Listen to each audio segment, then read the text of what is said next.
Buenas tardes, mi nombre es Iris Ochil Ortiz Macías. Actualmente estoy trabajando en el Hospital Civil de Guadalajara como intensivista y me dedico a entrenamiento en ultrasonido crítico en la Asociación de AMUSCO, aquí en Guadalajara. Eh, Gracias por la invitación. Voy a hablar de determinación de la respuesta a volumen por ultrasonografía. No tengo ningún conflicto de intereses, principalmente pues es por académico lo que realizamos en estas intervenciones.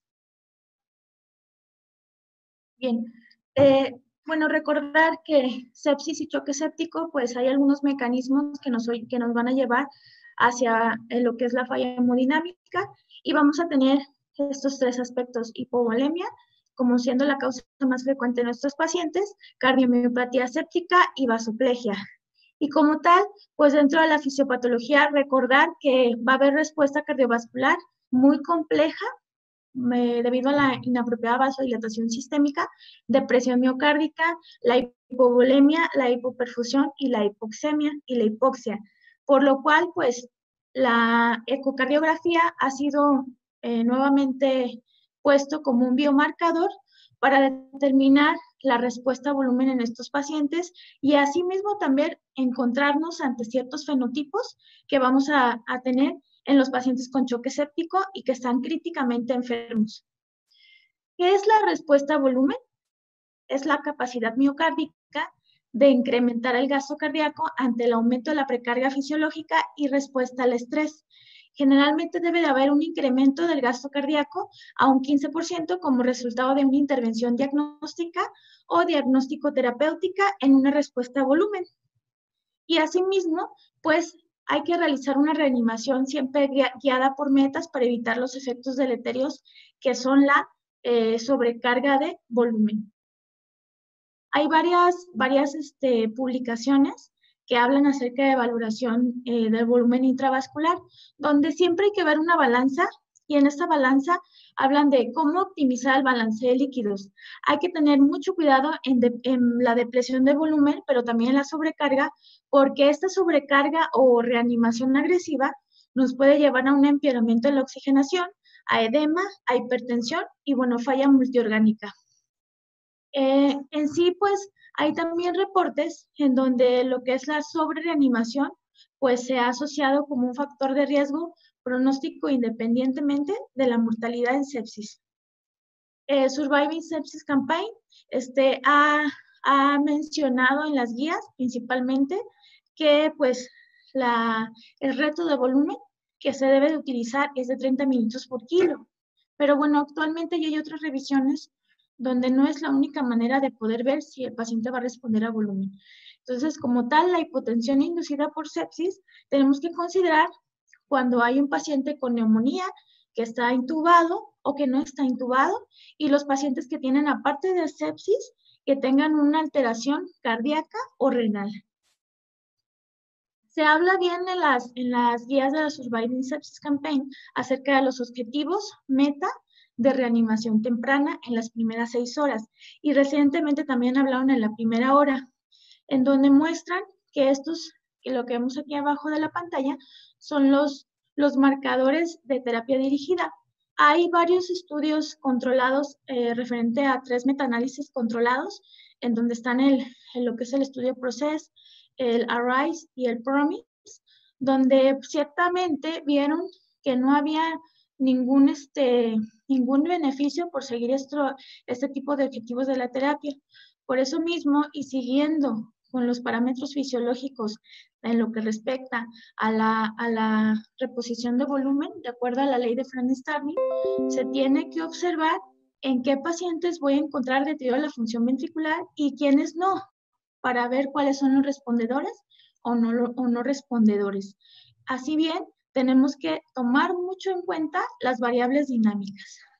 En las variables dinámicas, en el paciente críticamente enfermo que está sometido a ventilación mecánica, hay que considerar que el paciente en inspiración va a haber reducción en el retorno venoso, reducción en la precarga ventricular derecha e incremento en la poscarga ventricular derecha. Eso lo va a llevar a una disminución en el gasto ventricular izquierdo, y bueno, esto generalmente ¿dónde lo vamos a ver? En la expiración. Por esta razón, muchas de las valoraciones que hacemos a nivel ecográfico son en expiración para valorar los efectos que hay en los pacientes en ventilación mecánica. No así en paciente con respiración espontánea, en donde también lo vemos en expiración, pero son ciertos otros parámetros que tomamos en cuenta, generalmente son los estáticos. ¿Qué métodos de evaluación voy a tomar en cuenta? Se divide en variables estáticas y dinámicas. Las variables estáticas hablan principalmente de la precarga y las variables dinámicas no visualizan la precarga, sino que ven cuáles son los cambios de la respuesta al volumen o de ese reto de volumen, ya sea mini reto o reto total, ante los cambios de variabilidad del gasto cardíaco. ¿Y ante qué? Ante lo que es la velocidad de tiempo integrada, que es la que me va a visualizar mi volumen sistólico y posteriormente podemos hacer el cálculo del gasto cardíaco. Aquí los tenemos. Elevación pasiva de las piernas con un aumento del gasto cardíaco más del 10%. La variabilidad de la presión de pulso también sigue aplicando más del 10 al 15%. La variabilidad de la vena cava inferior y vena cava superior. Y el índice de pulsatividad, que no es por eco, pero también es una variable dinámica de respuesta a volumen más del 10%, y los colapsos de las venas cavas. También recordar pues que el mini reto actualmente ya está bien estandarizado con 50 mililitros en los primeros 10 segundos. Me permite determinar si el paciente va a ser respondedor o no respondedor a volumen en base a la medición del BTI o velocidad de tiempo integral. Aquí les puse un gráfico en donde primeramente hay que ver el escenario al cual nos encontramos. ¿Qué es lo que contamos en nuestras unidades de cuidados intensivos? Ya que las especificidades de un ultrasonido son desde tener un transductor sectorial, un transductor lineal o bien un convexo. Principalmente para las estimaciones del gasto cardíaco ocupamos una paquetería de determinación cardiológica y esto incluye un Doppler pulsado, Doppler continuo, un transductor sectorial. Y para valorar lo que son los vasos, las venas y las arterias, tenemos que utilizar un transductor lineal. Entonces, a considerar si vamos a realizar una prueba única o vamos a realizar una evaluación multifocal. La prueba única en los pacientes tengo que categorizar si es en respiración espontánea o un paciente controlado con su ventilación mecánica y que no tenga aparte esfuerzo. En las pruebas únicas, en sí en respiración espontánea, podemos hacer uso de la variación de la presión de pulso arterial radial en inspiración profunda, la velocidad del flujo de la arteria femoral por Doppler en inspiración profunda. Vamos a utilizar también la elevación pasiva de las piernas y el colapso dinámico de la vena cava inferior, así como la dinámica de la PVC o presión venosa central. Y en los pacientes que están con ventilación mecánica controlada y sin esfuerzo, vamos a utilizar estos parámetros. Los estáticos van a ser principalmente la superficie telediastólica del ventrículo izquierdo, el volumen telediastólico del ventrículo derecho y el diámetro de la vena cava inferior. Y los dinámicos, el índice de distensibilidad de la vena cava inferior, índice de colapsabilidad de la vena cava superior, la elevación pasiva de las piernas, variabilidad de la velocidad del flujo aórtico y la variabilidad del BTI o velocidad de tiempo integral aórtico.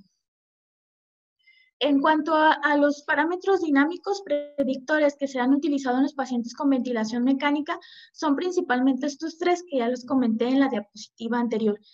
Para mencionar, variación respirofásica de la vena cava superior, que aquí se muestra lo que es cómo calcularlo, y la variación respirofásica de la vena cava inferior, así como la variación respirofásica de la velocidad Doppler máxima del LVTO, que es el tracto de salida del ventrículo izquierdo.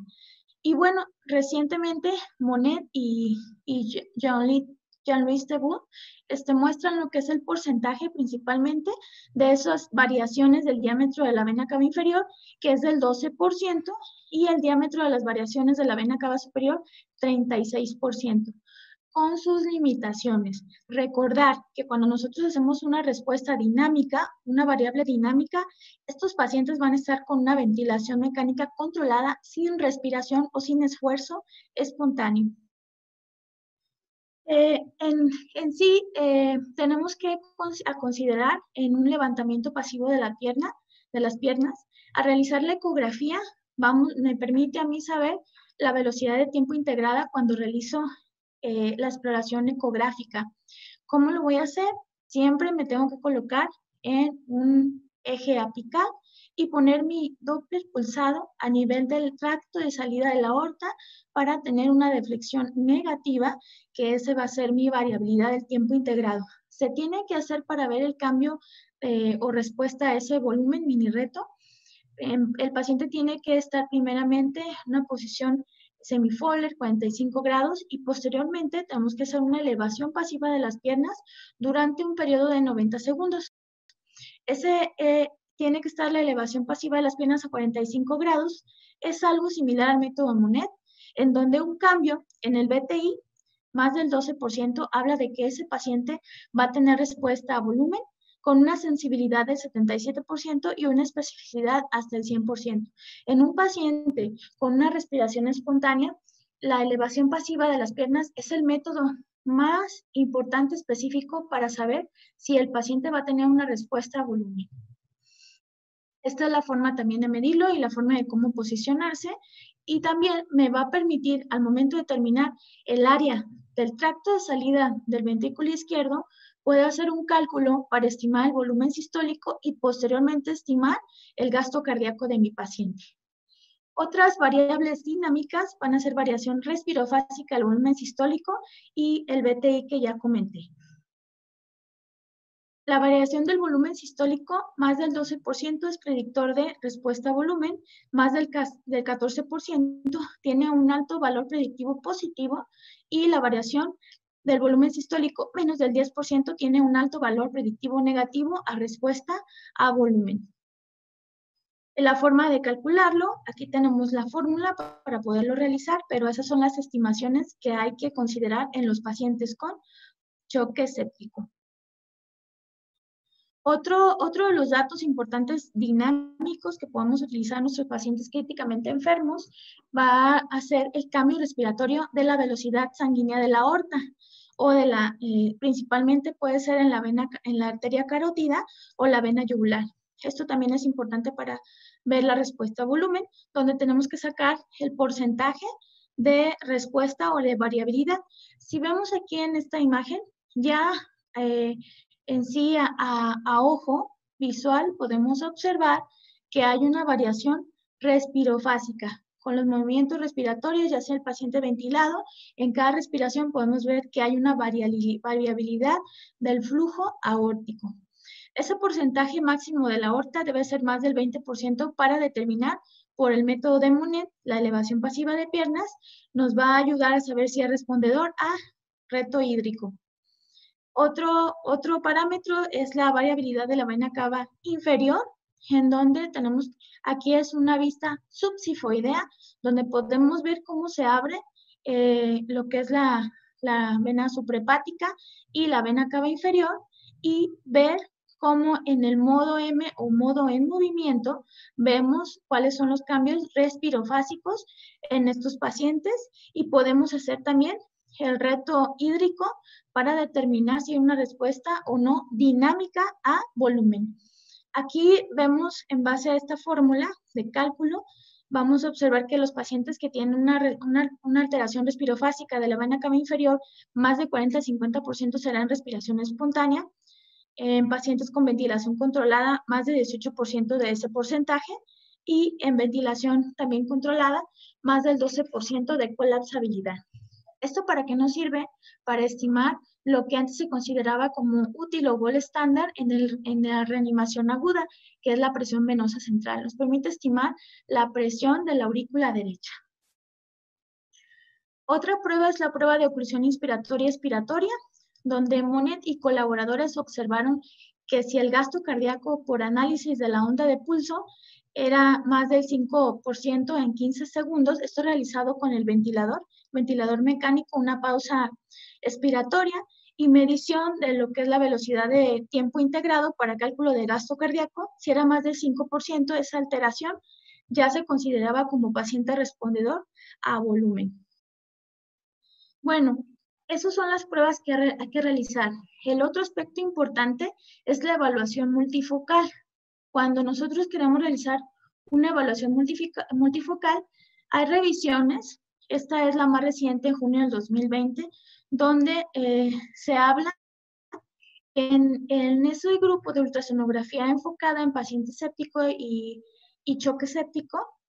Encontraron un 17% en pacientes bien reanimados, el 19% tenían un perfil hemodinámico, un 23% desarrollaban falla ventricular derecha, un 23% disfunción sistólica del ventrículo izquierdo y el 18% tenían una hipovolemia sostenida. Entonces, en base a eso, ellos hicieron una evaluación llamada EASY.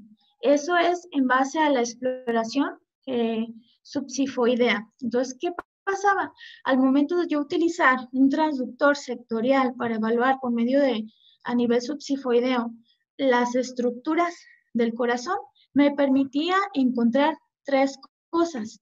Uno, evaluar el funcionamiento miocárdico. Dos, evaluar la respuesta a volumen.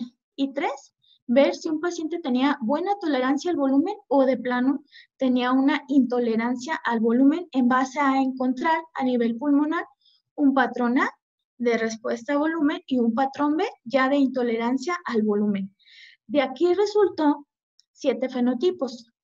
El primer fenotipo que encontraron era de choque hipovolémico, choque distributivo, el segundo fenotipo. El tercer fenotipo ya tenían disfunción diastólica. El cuarto tenían un choque cardiogénico o bien podía tener un choque cardiogénico con o sin elevación de la presión pulmonar o edema pulmonar. El sexto tenían ya falla ventricular derecha o ARS o síndrome de distrés respiratorio del adulto.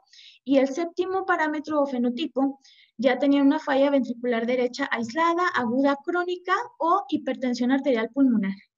Estos fenotipos eran importantes encontrarlos porque es la forma como nosotros vamos a explorar al paciente para iniciar la reanimación del paciente. Asimismo, tenemos que saber identificar cómo podemos detectar nosotros la falla ventricular derecha. Hay un método visual y hay un método de cálculo avanzado.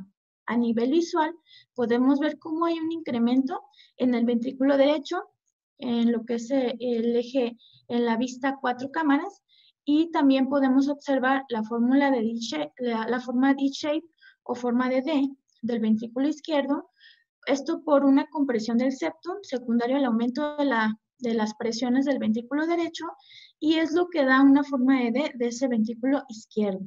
Y otros son los parámetros avanzados o ya de cálculos que incluye la onda S a nivel del Doppler tisular, más de 10 centímetros segundo, el gradiente de la onda tricuspidia y asimismo el TAPSE o el gradiente anular del anillo de la válvula tricúspide. Entonces, esos parámetros me ayudan a mí a saber si mi paciente tiene disfunción ventricular derecha o falla ventricular derecha. Aquí tenemos dos vistas, dos videos, donde podemos observar en la parte superior en el video cómo vemos el aumento del ventrículo derecho y cómo hay una desviación septal hacia el ventrículo izquierdo. Y en el siguiente video también vemos un agrandamiento de la cámara del ventrículo derecho. Bien, continuando con esos fenotipos, estos fenotipos también nos permiten a nosotros hacer el abordaje de manejo. Encontrando los fenotipos, siempre hay una controversia en el paciente con choque séptico o sepsis, de si todavía vamos a dar volumen o ya requiere de aminas vasoactivas. Si bien un paciente que tiene una cavidad pequeña, cardíaca, que tiene dilatación de la aurícula derecha o tiene engrosamiento del septum o es normal, cada uno va a tener su manejo, desde un reto hídrico de 10 mililitros por kilo hasta si es un paciente que no tiene alteraciones estructurales, pero sigue todavía con que ya no tiene respuesta a volumen, pues habrá que considerar también el uso de aminas vasoactivas. Es necesario comentar que la variabilidad de la presión de pulso solamente va a tener importancia cuando la ventilación pasiva, pues, del paciente, pues no se trate de un esfuerzo respiratorio que tenga un volumen tidal que sea menor a 8 mililitros por kilo, frecuencia respiratoria menos de 30, que esté en ritmo sinusal, que no tenga falla ventricular derecha y bueno, que no tenga alteraciones en el tórax. Por lo tanto, en los otros fenotipos que restan, ¿sí? Esta variabilidad de la presión de pulso ya no va a ser tan importante.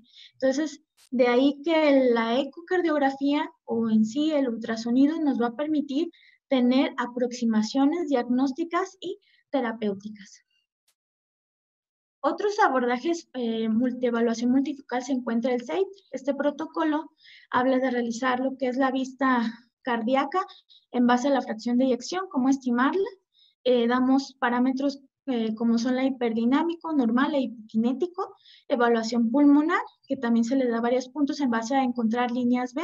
Las líneas B significativas son más de 3 o en forma de colas de cometa, la valoración de la vena cava inferior y la evaluación de la vena yugular interna. A esto se le da un score SAFE. El score SAFE habla de las alteraciones que encontramos a nivel cardíaco y alteraciones pulmonares. Un score menos de 2 a menos 4 representa un estado de volumen de hipovolemia. Un score de 6 menos 4 resulta óptimo. Un SAFE score de menos 1 a más 1 representa euvolemia, 0 es óptimo. Y un score de más 2 a más 4 representa un estado de hipervolemia y más 4 sería lo óptimo. Otro score, bueno, este score aquí vemos cómo lo vamos a realizar.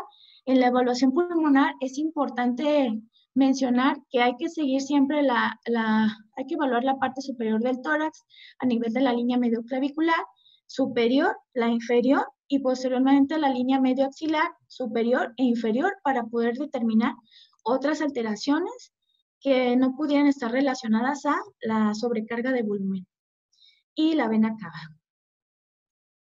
Otro protocolo es el examen Rush, en donde nos permite encontrar otras causas del choque, no necesariamente choque séptico, pero hay otras causas que pudiéramos no pensar, pero hay que descartarlo. Pues esta evaluación incluye la evaluación a la bomba, al corazón, la evaluación en sí a lo que son al tanque o las cavidades y la evaluación a las venas y arterias. Evaluación paraesternal, subsifoidea apical en la primera parte. En la segunda, pues realizamos FAS y vemos también el tórax. Y en la tercera parte evaluamos lo que son las arterias y las venas en busca de otras causas de choque. Todo esto que hemos platicado hasta el momento va a depender de la terapia intensiva en donde ustedes se encuentren en los departamentos de urgencias y depende del escenario a tratar. Por lo tanto, una de las conclusiones sería que el ultrasonido es operador dependiente, se necesita de personas que sepan interpretar los datos, porque de acuerdo a lo que evaluamos con la clínica, lo que evaluamos con el ultrasonido, vamos a poder realizar decisiones adecuadas en la terapéutica de reanimación del paciente con sepsis, shock séptico. Aquí vemos 4 ámbitos. La ultrasonografía enfocada va a evaluar la diferencia rápida de otros tipos de choque al choque séptico. Nos va a permitir diagnosticar otras causas del choque en ese paciente y dar una información inmediata de los mismos. Sirve para monitoreo de la respuesta a volumen y tratamiento, porque como ya observamos, hay controversia en la mayoría de los casos del paciente choque séptico, como si más líquido o en este caso ya está con sobrecarga hídrica porque tiene otros escenarios como falla renal, una cardiopatía séptica y ya no me permite más apoyo con volumen y en este caso ya se necesitará vasopresores. Bueno, eso es todo por mi parte. Agradezco la invitación. Muchas gracias.